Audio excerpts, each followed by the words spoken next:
төрийн албанд нэг одоо нэвтрэхгүй байгаа, хэрэгжүүлэхгүй байгаа нэг зүйлийг бол бас аймгийн засаг даргаар ажиллаж байхдаа нэвтрүүлсэн юм аа. Тэр юу вэ гэхээр хэн сайн үр дүнтэй ажилласан өндөр урамшуул авч нэмэгддэг. Тэгэхгүй бол ингээд бүгд ингээд адилхан цалин авчдаг. Ажлаа сайн хийсэн ч яг тэр цалингаа авдаг. Муу хийсэн ч тэр цалингаа авдаг. Нэг ийм хөшинг байдаг л да төрийн албад. Гэтэл чи өнөөдрийн бидний сонгож авсан нийгэм маань хэн зүтгэж хөдөлмөрлсөн илүү сайхан амьдардаг, илүү орлоготой байдаг, илүү амжилт гаргадаг энэ нийгмийг бид нар сонгож авсан. Өрсөлдөөнийг бий болгосон гэсэн.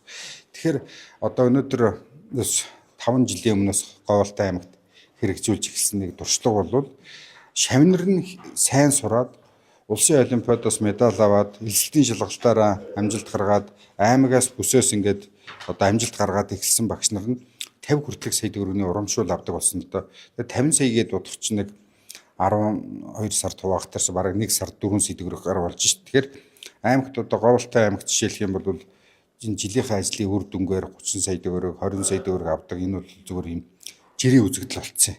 Тэгэхээр бид нар яг энэ эмч нарын тал дээр ч тэр багш нарын тал дээр ч гэсэн ийм зүйлийг нэвтрүүлэх ёстой л да. За жишээлх юм бол эрүүл мэндийн салбарт тухайн сумд одоо нэг сумаар жишээлээд үзэхэд нэг сумд нэг жилд нэг 40 орчим хүн одоо өвдөж гин. За нэг 5-6 хүн нас барж гин гэдэг юм. Ийм байх юм бол энэ нас баралтаа энэ өвчлөлөө бууруулчихаач.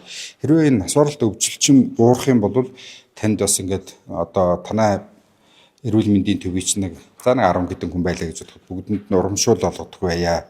Хийсэн ажлынх нь үр дүнгээр гэдэг ийм зүйлийг бол нэвтрүүлсэн. Тэгэхээр энийгээ бид нар энэ Монгол Улс даяар нэвтрүүлэх хэрэгтэй. Миний хувьд ч гэсэн энэ дээр одоо Монгол Улс даяар энийг нэвтрүүлэхэд яаж нэвтрүүлэх вэ? Ямар одоо хэмжүүр байх вэ? Хамгийн гол нь хэмжүүр зөв бөгөөд шудраг хэмждэг тэр зүйл рүү нэвтрүүлэх хэрэгтэй гэж үздэг. Тэгээд энэ зөвхөн одоо багш нар, эмч нар, за энэ эрүүл мэнд боловсролын салбар биш.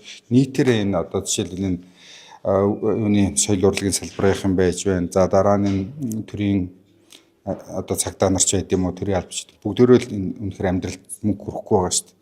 Сая хэдэн 100 мянган төгрөг гэдэг чи яаж хүрэх вэ тийм ээ. Тэгэхээр энийг бол нэг ийм ээж бүрэн суурнаас нь авч үзэхээс өөр замгүй.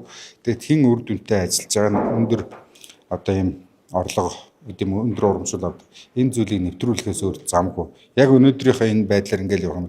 Дараа нь одоо соёл урлагийнхан, дараа нь цагдаагийнхан, дараа нь юуных ингээл ингээл явах юм бол энэ чинь өнөөдрийнх нөгөө хүнжлийнхаа гэрээр хөлөөж ийн гэдэг шээр дийлэхгүй л дээ. Тэгэхээр арай өөр юмыг нэвтрүүлж энэ төр бол цомхон болно. Дахиад төр бол илүү ийм хүндээ ажиллаж байгаа хүндээ өгөөжтэй болно.